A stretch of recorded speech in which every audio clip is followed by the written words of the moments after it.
মানুষকে যে টাকা দিয়ে কিনে ফেলা যায় সেটা রামিসার বাবাকে না দেখলে বোঝাই যেত না।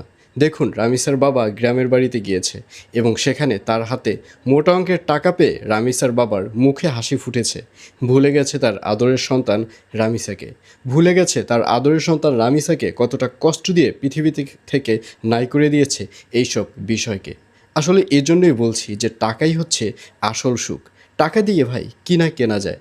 আসলে যে অমানুষ তাকে টাকা দিয়ে কেনা যায়, যে মানুষ তাকে কখনোই টাকা দিয়ে কেনা যায় না।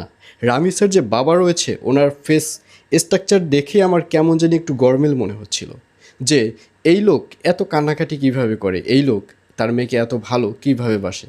আসলে সব কিছুই ভাই অভিনয় অভিনয়। রামিসার বাবা যেভাবে অভিনয়টা করেছে সে আসলেই জিতেছে।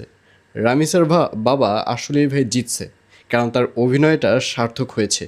সে দেখুন, যদি অভিনয় নাই করতো তাহলে মোটা অঙ্কের টাকা পেয়ে কিছুতেই তার মুখে হাসি ফুটতো না। হ্যাঁ, তাকে তার স্থানীয় যে এমপি রয়েছে সে টাকা দিয়েছে মোটা অঙ্কের। হ্যাঁ, সে টাকা পেয়েছে, সে টাকা হাতে পেয়েছে, কিন্তু তার মুখে কেন হাসি আসবে?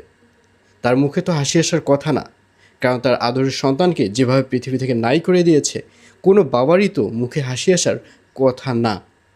কিন্তু এই লোকের মুখে কেন হাসি? আসলে কি বলবো ভাই, বলার কিছুই নেই। টাকা দিয়ে কি না করা যায়? আসলে অমানুষদের কি টাকা দিয়ে কেনা যায়? মানুষদেরকে কখনো টাকা দিয়ে কেনা যায় না।